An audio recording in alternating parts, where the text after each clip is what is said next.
Indemnity का मतलब है इंश्योर्ड को वापस उसी फाइनेंशियल पोजीशन पे लाना जिस पोजीशन पे वो लॉस से पहले था, प्लस उसमें से कोई भी पार्टी उसमें से प्रॉफिट नहीं निकाल सकती है।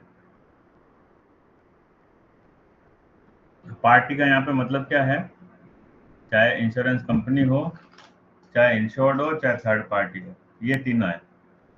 वर्कशॉप को मत समझ लेना इसमें।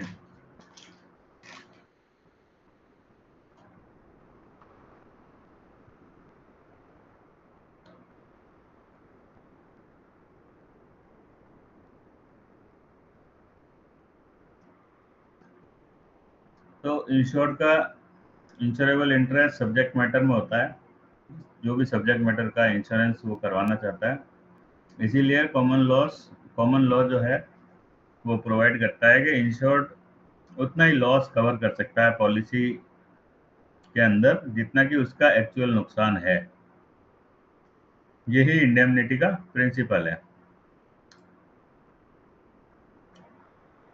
इंडेमनिटी का लिटरल मीनिंग क्या है?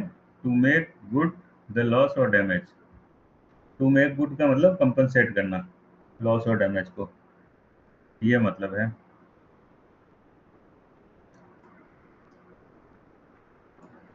लॉस, ये जो प्रॉमिस है इंडेमनिटी का, ये क्या बोलता है कि जब भी कोई लॉस आए तो वो लॉस उस हिसाब से कंपनसेट होना चाहिए फाइनेंशियली कि इंश्योर्ड ना तो उससे बेटर पोजीशन में हो, ना उससे बुरी पोजीशन में हो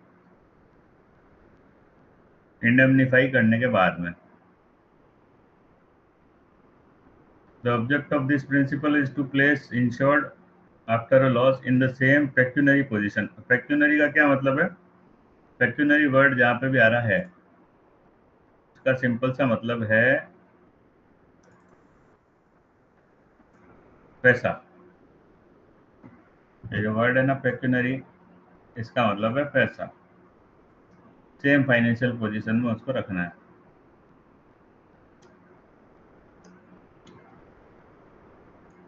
इस प्रिंसिपल की जरूरत क्यों है? पब्लिक इंटरेस्ट के लिए, क्योंकि ये सारा जो अल्टीमेटली पैसा है इंश्योरेंस का प्रीमियम का वो पब्लिक का है, तो उसमें से कोई प्रॉफिट निकाल के एडवांटेज ना ले ले, इसीलिए ये प्रिंसिपल है।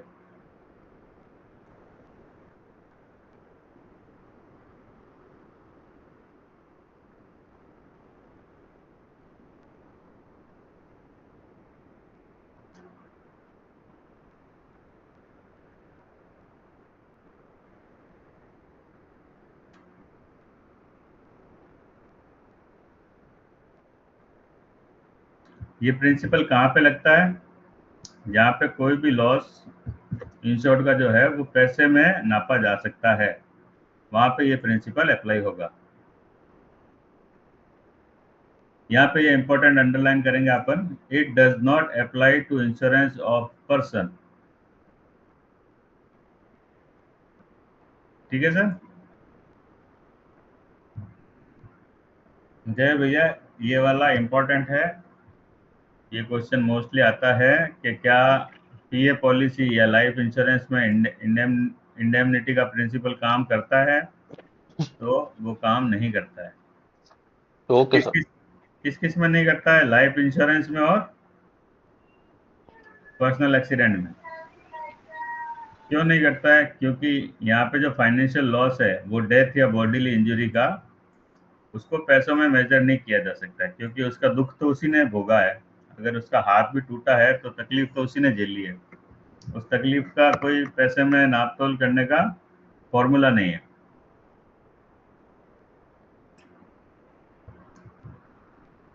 बट जो इंडेमनिफिकेशन है वो किसके सब्जेक्ट तो होता है? टर्म्स एंड कंडीशन पॉलिसी की, प्लस जो इंडेमनिफिकेशन है वो सम इंश्योर्ड से ज्यादा नहीं हो सकता। आपने लाइफ इंश्योरेंस भी लिया तो 15 लाख लिया तो 15 लाख तक वो मिल सकता है।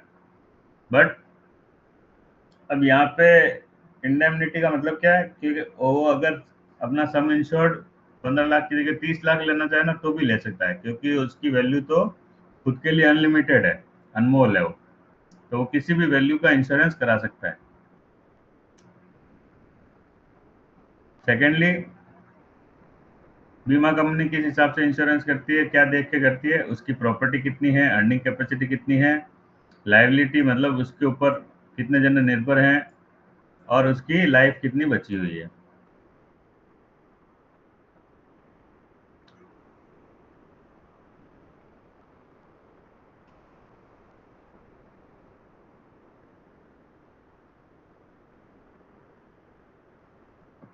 फायर इंश्योरेंस के अंदर क्या लिखा होता है, the company shall pay to the insured the value of property at the time of happening. जिस समय एक्सीडेंट हुआ है उस समय की वैल्यू जो है वो कंपनी पे करेगी। या फिर अगर उसका कोई पार्ट डैमेज हुआ है तो उस समय उस पार्ट की क्या वैल्यू थी वो पे करेगी, और या फिर उसको रीइंस्टेट कर सकती है, वापस उसी पोजीशन में ला सकती है, या फिर उसी तरह की कोई दूसरी प्रॉपर्टी दे सकती है, या फिर उसी तरह का कोई दूसरा प्लान दे सकती है।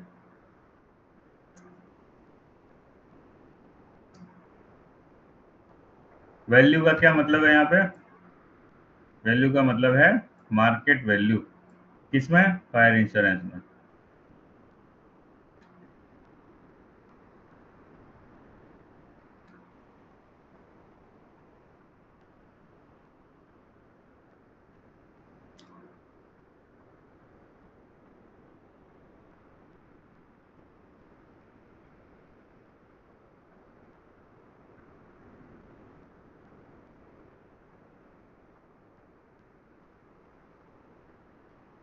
अब बिल्डिंग के अंदर इंडेमनिटी कैसे मिलेगी फायर इंश्योरेंस में, बिल्डिंग के अंदर मिलेगी अलाउंस, जो भी रीस्टेट या रिप्लेसमेंट की कॉस्ट है, प्लस उसके अंदर वियर एंड टियर डेप्रिसिएशन। किस पे लगेंगे, depending upon age usages of building. ये अपन इसको अंडरलाइन करेंगे, allowance given to wear and tear अपन करेंगे कंसीडर। वो आपसे ये पूछेगा कि बिल्डिंग के अंदर इंडेमनिटी में क्या क्या ध्यान रखा जाता है या कैसे इंडेमनीफाई किया जाता है। तो बिल्डिंग के अंदर number one wear and tear देखेंगे, डेप्रिसिएशन देखेंगे, बिल्डिंग की एज देखेंगे, एज देखेंगे तभी डेप्रिसिएशन निकलेगा, बिल्डिंग क्या काम आ रही थी वो देखेंगे, और बिल्डिंग की कंडीशन क्या है, क्या वो बहुत ज़्यादा खराब तो नहीं है वो देखेंगे।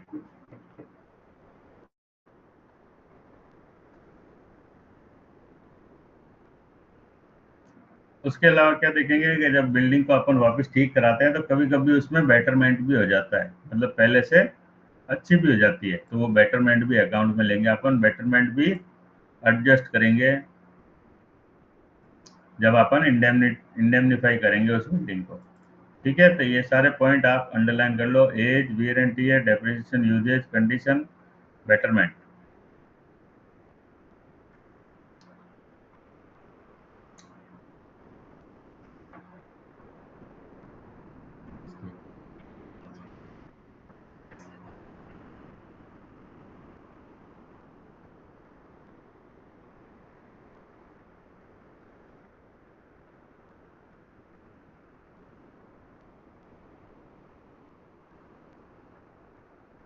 मशीनरी में कैसे करेंगे, थ्योरेटिकली तो कॉस्ट ऑफ परचेजिंग है सिमिलर एज, वो होना चाहिए कि मान लो 2015 की कोई मशीन है तो 2015 की आज की तारीख में मशीन कितने में मिल रही है वैसे होना चाहिए।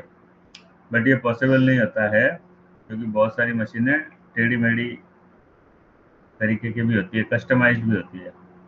टेढ़ी मेढ़ी कहने का मतलब, तो बेसिस ऑफ सेटलमेंट क्या होता है, रिप्लेसमेंट प्राइस ऑफ प्रॉपर्टी। उस समय उसको कैसे चेंज करेंगे, उसी जगह पे उसी डेट पे, लेस उसमें से डिडक्शन करेंगे किसका, वियर एंड टियर का, डेप्रिसिएशन का।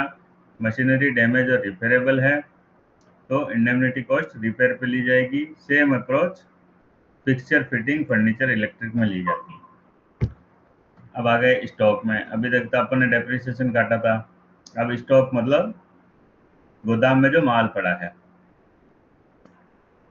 उसका कैसे होगा मेजरमेंट, मार्केट वैल्यू उसकी क्या होगी eight the time of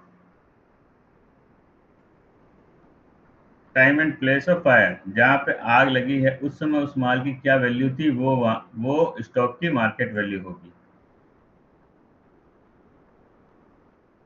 market value stock के अंदर अगर रिटेलर है तो मार्केट वैल्यू क्या होगी,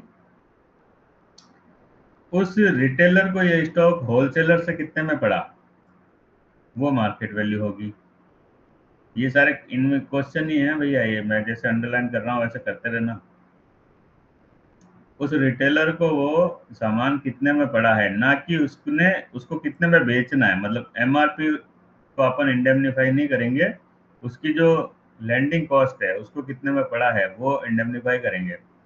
सेम होलसेलर पे लगता है, रिटेलर को वो कितने में बेचेगा होलसेलर, वो प्राइस नहीं काउंट होगी, होलसेलर को कितने में पड़ा है फैक्ट्री से वो काउंट होगी।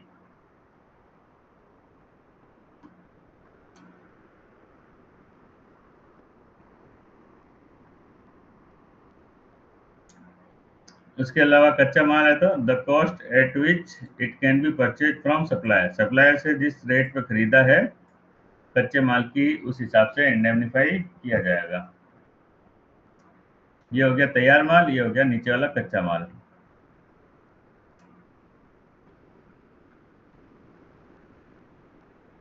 सीधा आर्किटेक्ट भी कैसे आ गया भाई।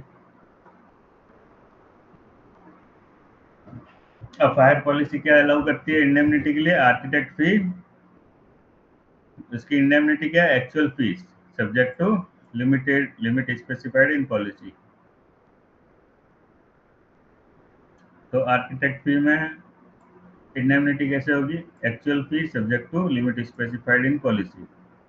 डेब्रिस रिमूवल मतलब मलबा हटाने का इंडेमनिफिकेशन कैसे होगा, actual expense of debris removal cost incurred by insured, जो एक्चुअल होगा उस पे होगा। कॉन्सिक्वेंशियल लॉस फायर मतलब LOP, loss of profit policy. इसमें इंडेमनिटी कैसे होगी, ये यहाँ से अपन ये वाला पूरा मार्क कर लेंगे। Loss of not net profit पे होगा इसके अंदर, और स्टैंडिंग चार्जेस पे होंगे, प्लस एडिशनल एक्सपेंस पे होंगे। क्या अवॉइड करने के लिए, शॉर्टेज इन टर्नओवर जो है वो, तो ये तो आपको रट के जाना पड़ेगा यार, ये आप पढ़ के चले जाना एक पैराग्राफ कि इसमें इंडेमनिटी कैसे होती है। Net profit, standing charges, additional expenditure incurred by the insured to avoiding shortage in turnover, मतलब उसने जो एक्स्ट्रा एक्सपेंस किए हैं कि उसका टर्नओवर कम ना हो जाए during the indemnity period. Indemnity period क्या होता है, इंडेमनिटी पीरियड वो पीरियड है जहां से लेके ये कॉन्सिक्वेंशियल लॉस या फिर लॉस ऑफ प्रॉफिट पॉलिसी में मिलेगा आपको। इसका मतलब ये है कि आपका नुकसान कब हुआ था और वापस से आपका इंडेमनीफाई कितने, जैसे कि 5 को नुकसान हुआ, 10 को वापस फैक्ट्री शुरू हुई, तो इंडेमनिटी पीरियड है 5 से 10। ये इंडेमनिटी पीरियड वो नहीं है कि पॉलिसी कब तक के लिए है, इंडेमनिटी पीरियड वो है कि इसमें लॉस कितने दिन का पे करना है अपने को।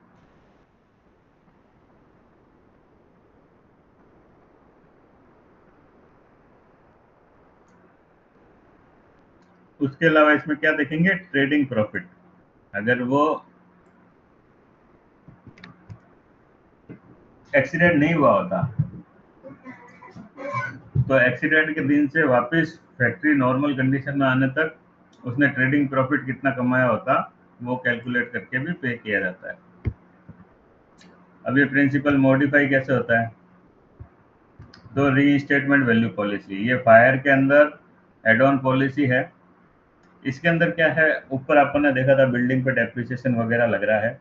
रीइंस्टेटमेंट जो पॉलिसी है उसके अंदर मशीनरी या बिल्डिंग जो होता है उसकी इंडेमनिटी कॉस्ट क्या होती है, reinstatement of replacement of damaged or disturbed property by new property but the same type, same type की बिल्डिंग आज के टाइम में कितनी बन रही है वो रीइंस्टेटमेंट वैल्यू में इंडेमनीफाई की जाती है। इसीलिए यहाँ पे इंश्योर्ड को नई प्रॉपर्टी मिल रही है, तो यहाँ पे इंडेमनिटी का प्रिंसिपल जो है मॉडिफाई हो रहा है, यहाँ पे उसको बेटरमेंट मिल रहा है। नॉर्मल इंडेमनिटी में उसको बेटरमेंट अलाउ नहीं होता है।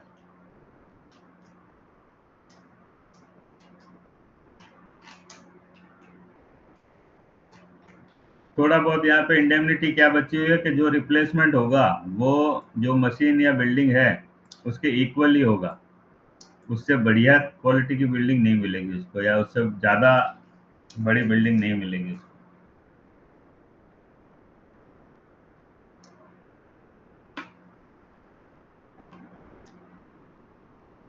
दूसरा, मशीनरी के केस में अगर मशीन वो आनी बंद हो गई है और बेटर मशीनरी से वो ले रहा है, तो अपन तो उस मशीन को आज कितने में खरीदा जा सकता है वो देखेंगे, और उसमें से जो बेटर मशीन है उसकी कॉस्ट को कम करके डिफरेंस जो है कस्टमर को पे करना पड़ेगा।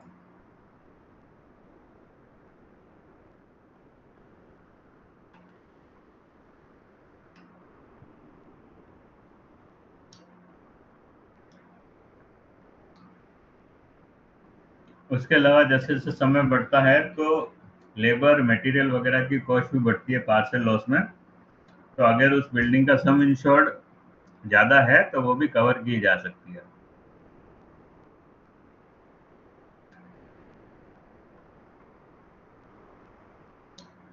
कॉन्ट्रैक्ट प्राइस इंश्योरेंस में इंपोर्ट एक्सपोर्ट के कॉन्ट्रैक्ट पे ये इंश्योरेंस किया जा सकता है। वहाँ पे अगर कॉन्ट्रैक्ट कैंसिल होता है तो उसको इंडेमनीफाई किया जा सकता है।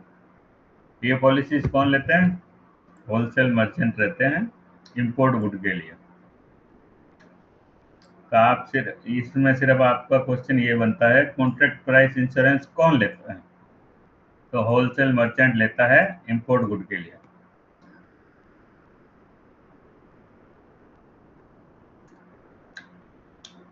और वैल्यूड पॉलिसी कौन सी है? ये भी क्वेश्चन है। वैल्यूड पॉलिसी किसके लिए काटी जाती है? Work of art, curious manuscript, obsolete machinery, इसके लिए क्या चाहिए होता है? वैल्यूएशन सर्टिफिकेट, जिनकी कीमत आप नॉर्मल मार्केट में नहीं निकाल सकते, ऐसी चीजों की वैल्यूड पॉलिसी दी जाती है। मार्केट वैल्यू पॉलिसी नहीं, वैल्यूड पॉलिसी मतलब एग्रीड वैल्यू। जैसे कोई भी पेंटिंग है उसका इंश्योरेंस करना है तो वो वैल्यू पहले एग्री होगी कि भाई हाँ ये पेंटिंग 2 करोड़ की है, जबकि उसकी मार्केट वैल्यू कुछ भी हो सकती है। अनमोल चीजें।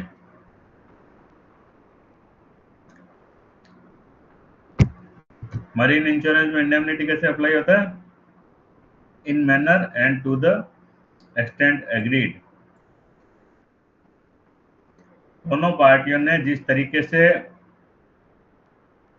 कॉन्ट्रैक्ट को बनाया है और जिस एक्सटेंट पे एग्री किया, एक्सटेंट का यहाँ पे मतलब है जिस सम इंश्योर्ड को, आईडीबी को उन्होंने एक्सेप्ट किया, उस हिसाब से इंडेमनीफाई किया जाएगा।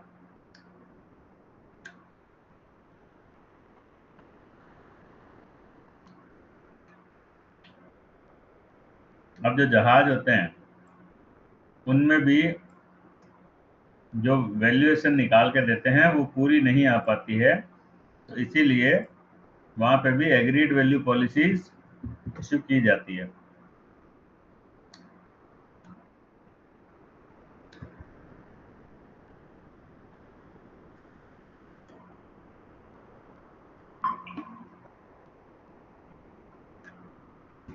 कार्गो पॉलिसी में क्या होता है? कार्गो पॉलिसी में जो व्यापारी है वो अपना प्रॉफिट, एक्चुअल कॉस्ट दोनों कवर करना चाहता है, तो वहां पे इंडेमनिटी, कमर्शियल इंडेमनिटी लागू होगी इंस्टेड ऑफ स्ट्रिक्ट इंडेमनिटी। तो यहाँ पे वो जो इंडेमनिटी का प्रिंसिपल होता है पॉलिसी वर्डिंग से थोड़ा मॉडिफाई किया हुआ होता है, क्योंकि यहाँ पे अगर उसका माल वो भेज रहा है और नुकसान हो गया तो इसका प्रॉफिट भी जाएगा। तो ये जो पॉलिसी स्टॉक की देते हैं वो एक तरीके से कार्गो पॉलिसी, वो एक तरीके से नॉर्मल पॉलिसी ना देके उसको लॉस ऑफ प्रॉफिट भी उसमें कवर कर रहे हैं।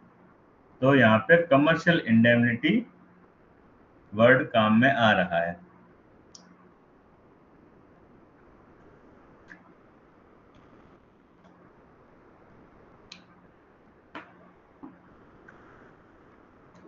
क्लेम कैसे सेटल होता है? कैश बेसिस पे। पेमेंट किस बेस पे होता है? मार्केट वैल्यू पे।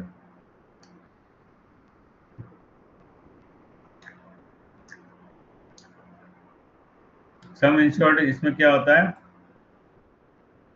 कार्गो पॉलिसी में agreed to the value of cargo include prime cost of goods की बेसिक कॉस्ट, फ्रेट, इंश्योरेंस और अदर इंसिडेंशियल चार्जेस, मतलब loading unloading, plus a reasonable percent of profit. तो cargo policy में क्या क्या cover करता है insured? Freight, insurance, normal cost of good plus incidental charges plus reasonable profit. इसीलिए usually जो बेसिस ऑफ कॉस्ट है गुड्स का, ये बहुत इंपॉर्टेंट है, ये लाइन इसको अंडरलाइन कर लो। यूजुअली ये जो कॉस्ट है कैसे निकाली जाती है? Basis of cost insurance freight, CIF। तो CIF कहीं पे पूछेगा तो क्या है? Cost insurance freight plus 10%। अब ये 10% क्या है? इस 10% में आपका आ गया profit plus incidental charges, loading unloading वो सब आ गया।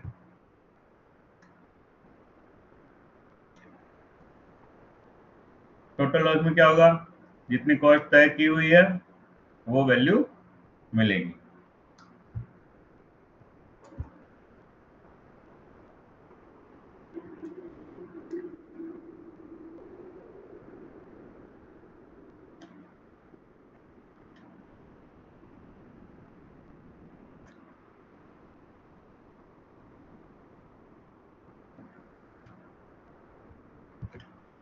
ग्रॉस वैल्यू का क्या मतलब है? ग्रॉस वैल्यू का मतलब है होलसेल प्राइस, या अगर कोई प्राइस नहीं है तो estimated value in other case rate, landing charges, duty paid before and. सारा कुछ लगा के कॉस्ट, फ्रेट, लैंडिंग चार्जेस और ड्यूटी सब लगा के जो प्राइस आएगी वो ग्रॉस वैल्यू है।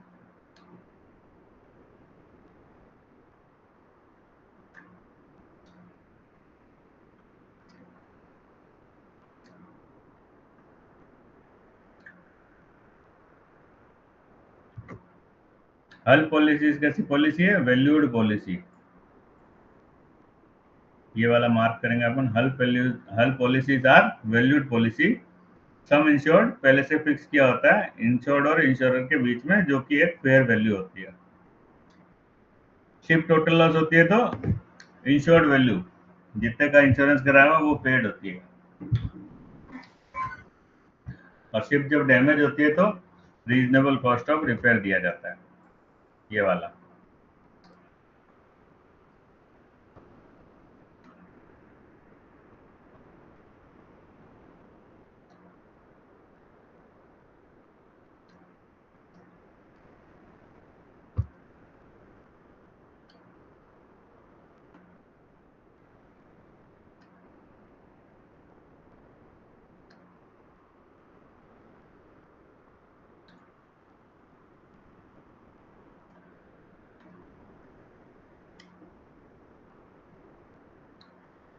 अब आ जाओ मोटर पे। ये टेबल तो आपको याद करके जानी है। ये क्या है? आईडीवी। आईडीवी का मतलब क्या है? एक तो ये याद करके जाना है, द इंश्योर्ड डिक्लेयर्ड वैल्यू, ये आईडीवी का मतलब है। ये कैसे होता है? ये ऐसे फिक्स होता है,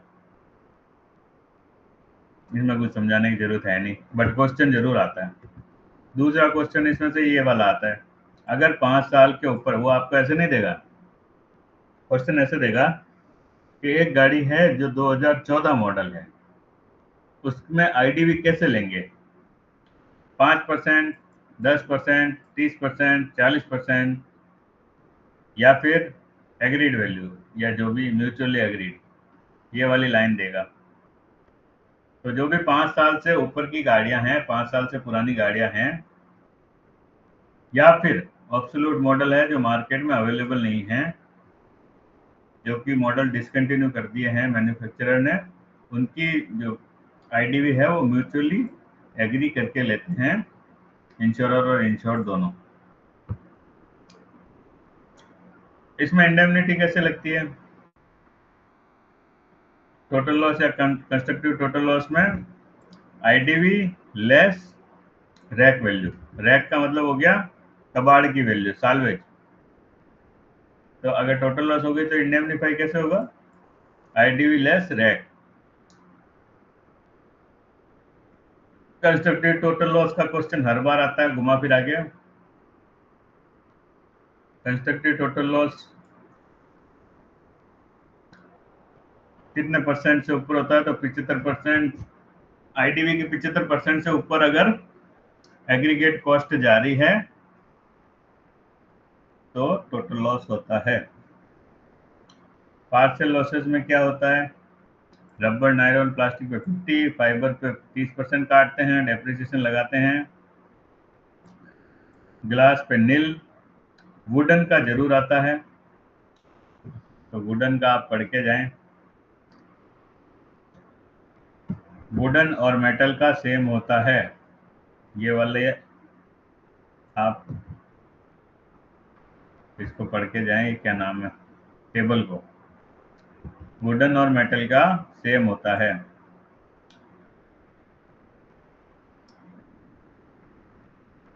ये इन्होंने नया ऐड किया, पुरानी किताब में नहीं था।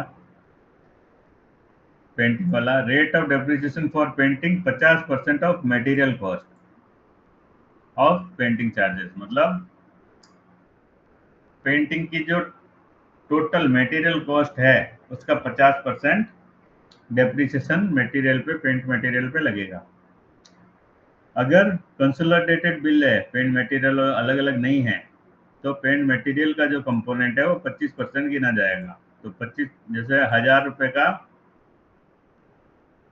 पेंट है तो उसमें से 250 रुपये अपन पेंट मटेरियल गिनेंगे, 250 पे 50% का भाग लगाएंगे, ये उसका डेप्रिसिएशन कटेगा। उसके अलावा यहाँ पे वियर एंड टियर भी काट दिया जाएगा।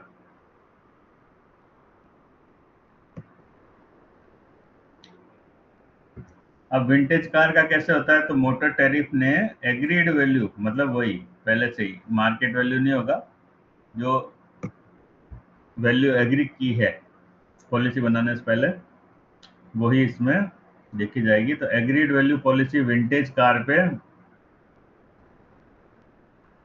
टैरिफ अलाउ करता है। विंटेज कार किसको मानता है? मैन्युफैक्चर्ड प्रायर टू 31/12/1940 और certified by vintage and classic car club of India. ये दो चीजें होनी चाहिए, 31/12/1940 से पहले का मॉडल होना चाहिए और सर्टिफाइड होना चाहिए vintage and classic car club of India से। इसमें टोटल लॉस होगी तो जो एग्रीड वैल्यू होगी वो पे होगी, पार्शियल लॉस होगी तो डेप्रिसिएशन लगा के पे होगी। इंजीनियरिंग में क्या होता है? रिपेयर हो गया है तो कॉस्ट ऑफ नेसेसरी रिपेयर देंगे।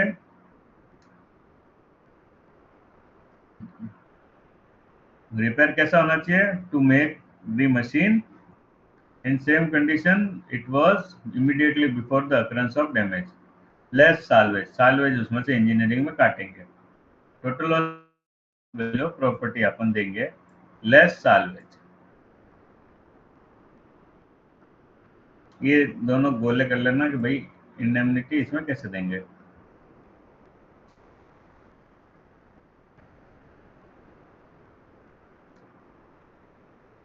अल्ट्रेशन इंप्रूवमेंट ये भी अपन उसमें से हटाएंगे, ये पेबल नहीं होते।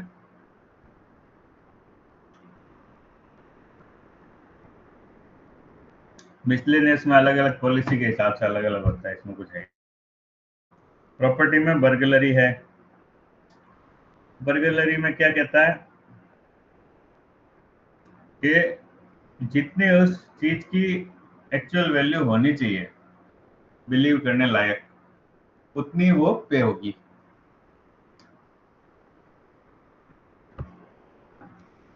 इसीलिए जब स्टॉक चोरी हो जाता है, मतलब माल चोरी हो गया गोदाम से, तो ओनली द कॉस्ट प्राइस, जहाँ पे वो स्टॉक रिप्लेस हो सके, वो पेड है। अब रिप्लेस कैसे होगा? खरीदने की रेट, होलसेलर से जितने में खरीदा वो पे हो जाएगा।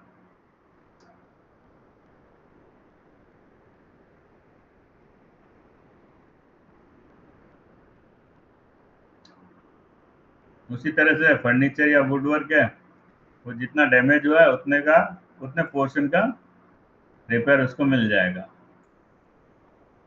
बट अगर वो पूरा दरवाजा कलर करा रहा है या पूरी कुर्सी कलर करा रहा है, तो पूरी कुर्सी के कलर का पैसा नहीं मिलेगा, सिर्फ जितना जितना कलर कराया उसी का मिलेगा, जितना डैमेज हुआ है।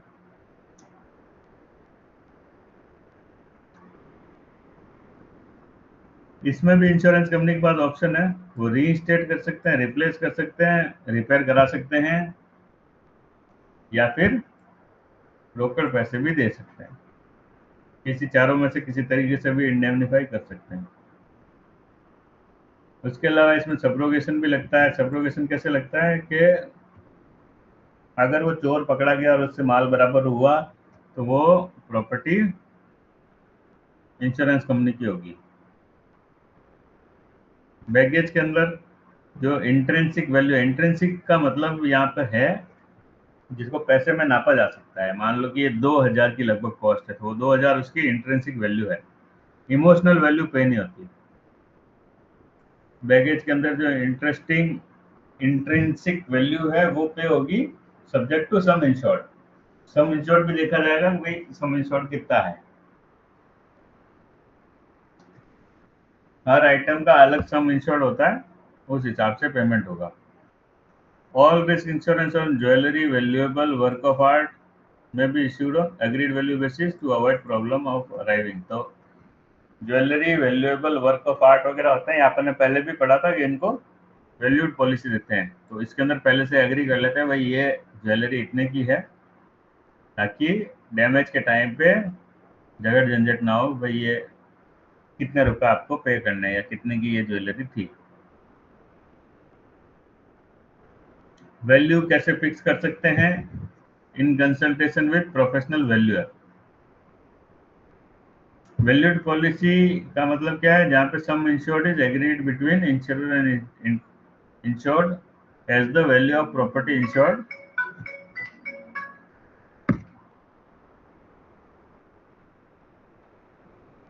which amount becomes payable in event of loss irrespective of consideration of depreciation। Valued policy वो पॉलिसी